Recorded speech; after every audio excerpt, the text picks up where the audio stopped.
Hey guys, it's Tina. Welcome back to the channel. If you are new here, welcome. If you are returning, thanks for subscribing. Today I am going to walk you through my garden calendar and show you what I've done. We are getting closer and closer to the time. In fact, we have already started some of our seeds and our plantings and things like that. The two books that I am using this year, I got damaged, is the Garden Flowers, and this is mostly decorative with I've used a few of the headers on, you can see the sugar snap peas and things, and some of the fruit and vegetables that are in there, and I will continue to use this throughout the year just to kind of dress it up. This is more of a practical and less decorative calendar. This I got on clearance. It's just gardening.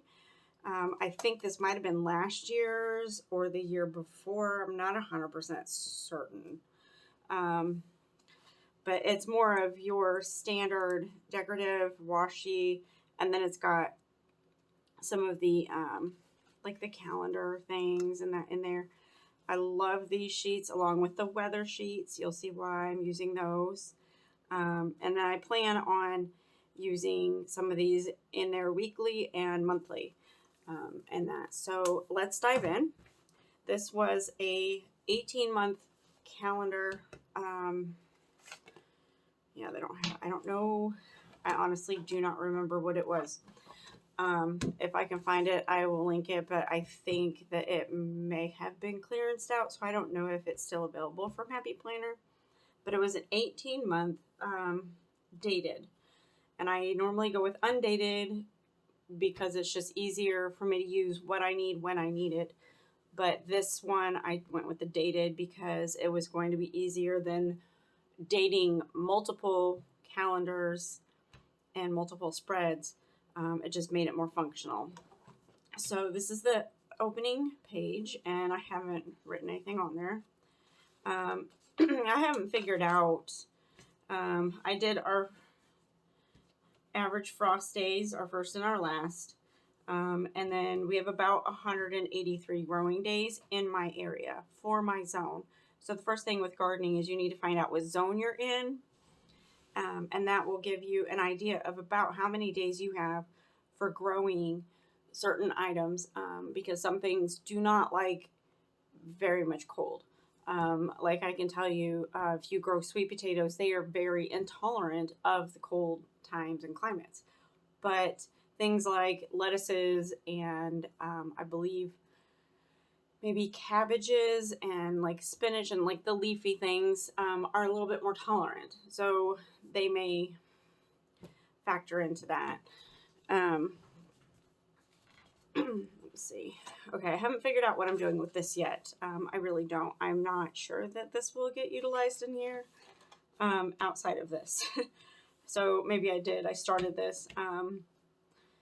So when we bought the yams, we're doing slips. We're growing our own slips, and I will show you in a later video how that's going. I'm eventually going to be taking you outside into our garden and show you how we do things.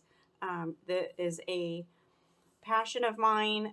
It's something that, especially since we moved to the new house here and gotten more room and stuff, I've gotten more involved with outside gardening and not just inside preserving, which if you're interested, let me know down below and I will show you what are you interested in. Do you want to know about canning? Do you want to know about how to make meals from what you've canned? I am open to all of that if you guys want to know. So we bought the yams in February and we started them to make the slips, which is the seedlings pretty much. And we ordered the bulk of our seeds, and then early March we received them. So I did put our last average frost down here so that I had an idea when it got closer, and our first average frost. So you can see our last average frost is here, and I think Mother's Day weekend's about here. And we generally don't plant a lot of our stuff until after Mother's Day because we are further up in the north, and so we tend to get hit really well a lot of times with a one last frost or freeze or snowstorm or something like that. So that's how that's going to play out.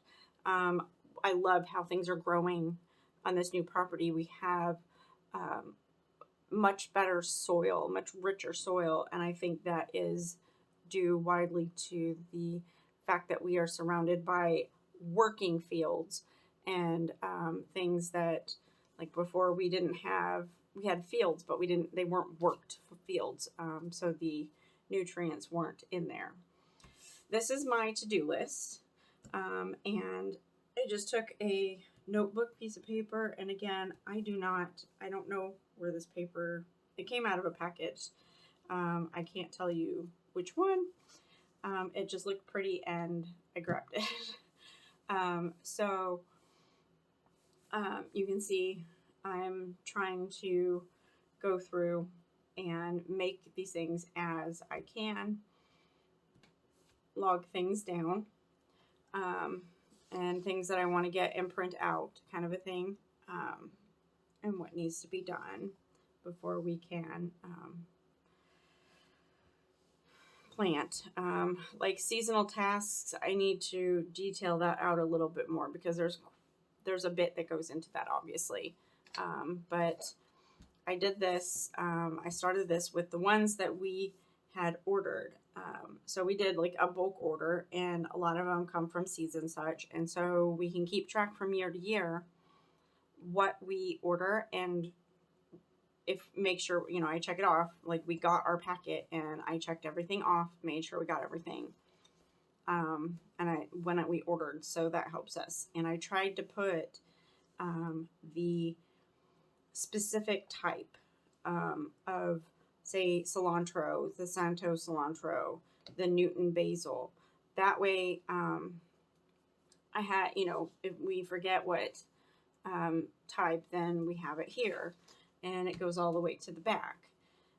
This one is just a kind of a journal, like in one place journaling thing about, this is the first time we are doing our own sweet potato slips, so we are going to be keeping track of everything that we do with them, and this way we can replicate what worked and what did not work in following years.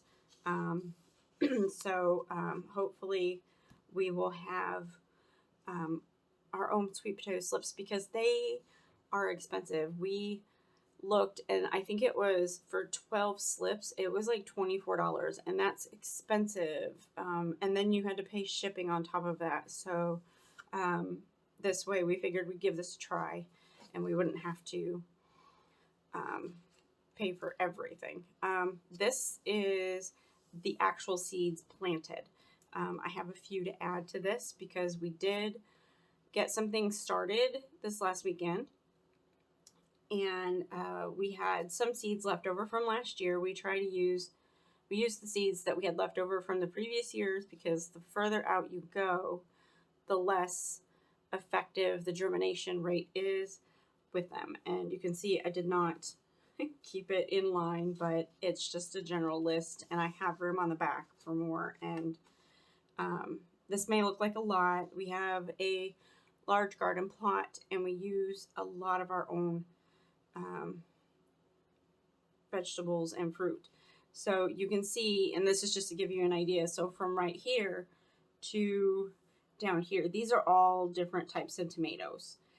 So it's not like we're growing 50 different vegetables. We have different varieties in that vegetable or fruit. We have peppers, and they go all the way down to here. So we do have a variety of the things that we eat a lot of.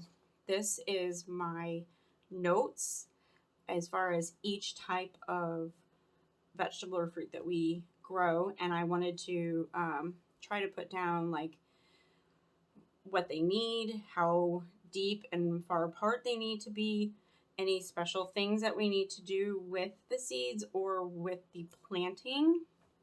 And that way it's a quick reference. And I did that. And this paper is from a notepad by the Happy Planner, where this came in a packet. This is a notepad, and I didn't realize when I got the notepad that the backs are blank.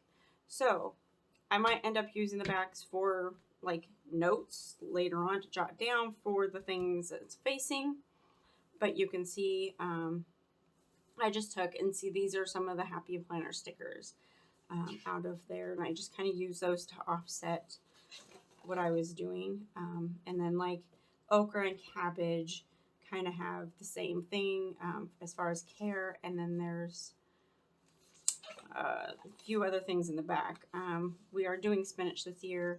My husband loves it, and so we're going to give it a try. I don't have all of it done yet, but you can see cucumbers, melons, and pumpkins have the same tolerance, and they're kind of all, in the same family as far as care and plantings. So this is printout for my herbs. I went ahead and the Purdue University Extension has these files and on all types of gardening, all types of plants, everything you could think of. So this is mostly for my area and for for that. So I have yet to go through and read, and I'm going to highlight the points that I need to stand out. But this did, you got basil, borage, chamomile, cilantro, dill, chives, lavender, things like that. These are just quick reference notes for myself. And so that leads us into the first month. I did keep the monthly, and what I'm doing is keeping track of the weather. I am doing the high and the low, and if we had massive amounts of rain or snow, or if it was really windy. And I know I started this in the beginning of March. I figured might as well start at the beginning of the month. This is so that I can keep track from year to year when we have these events and see if the pattern is different down here because we move a little bit further south from where we were before. And then you can see I made some notes on sweet potatoes and some notes on the weather, but I really didn't go into this too much this month. This is when, talking about the sweet potatoes that we did. But you can see I didn't use much. Now, into April here, I haven't decorated much of the calendar. I really don't want to do too much for these. I might add a couple more stickers to fill in some of these empty spaces. But as I said, this is more of a reference planner than anything else. And so we really need to keep track of the weather as far as looking back and seeing from year to year, when was the last frost date? Did we have huge storms come through? We had two very large storm systems come through and really wreak a lot of havoc on our area twice in 1 week time. So it was a little, a little hairy there for a while. There's some tornadic damage south of us this time. Last spring, it went literally just north of us, and that was kind of scary. But, we want to keep track of that.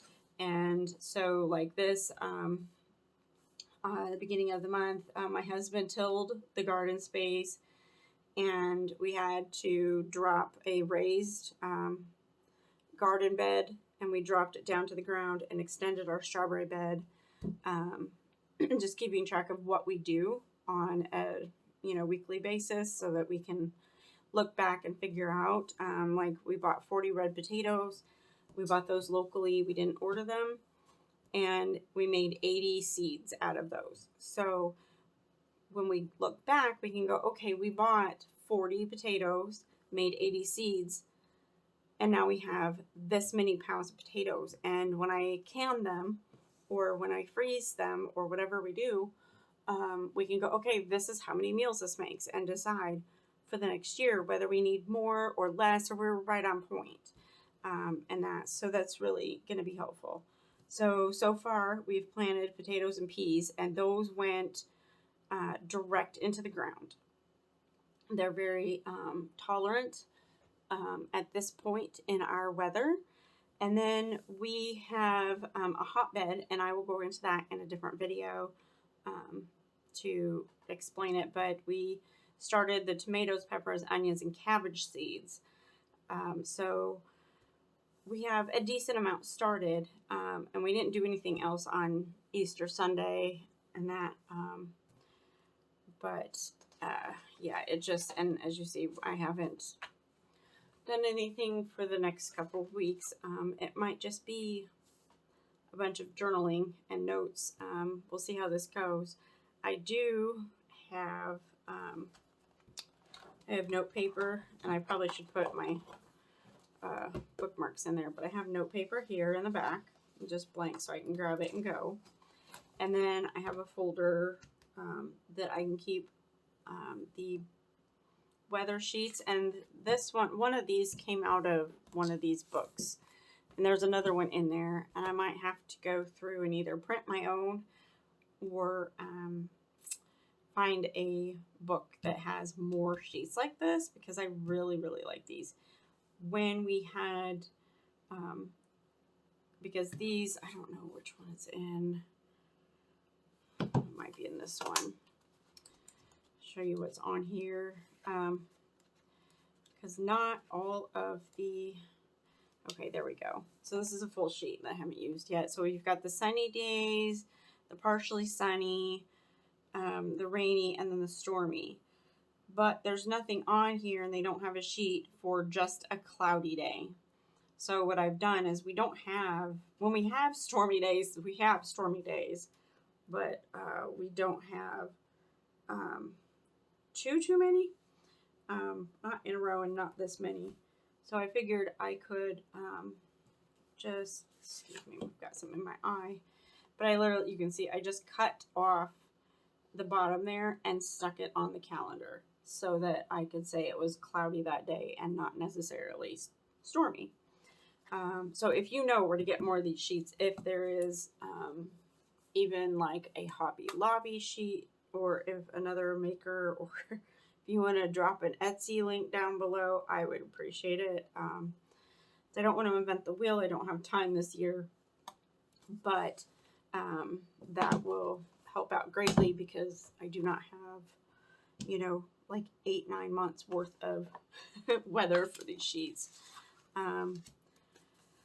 Oh, this is what I want to do. I'm a seed tracker, so, and then a plant tracker, like when we plant, when we transplant, notes, when we harvest for the first and last time, so we can see how it worked out for us. So these are just sheets that I'm going to be making, pest control, so we can keep track of which plants that we needed to do pest control on, and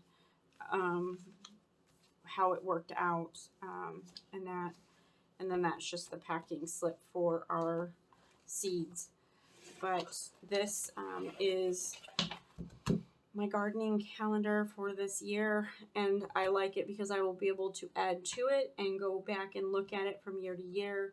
We are working on a map of our garden, and I do have plans to work on a different map of my herbs, and then I want to do a full property map of all of our plants, because we have a lot of trees. We went from a house with 2 trees, and I think we have like 15,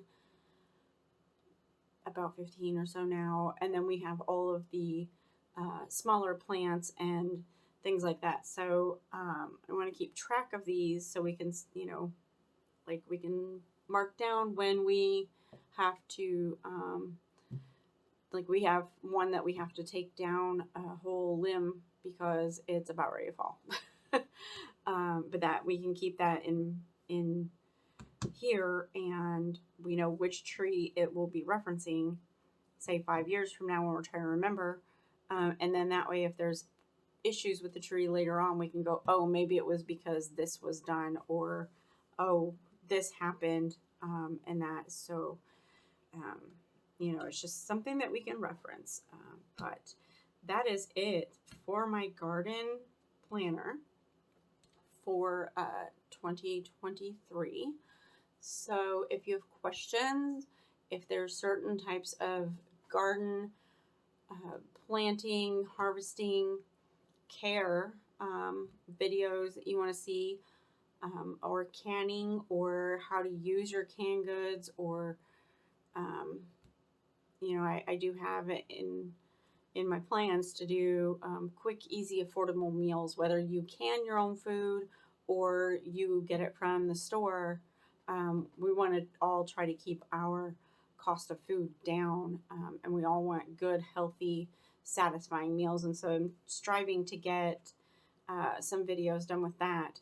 But if there's something specific, we've been gardening and canning for almost 20 years.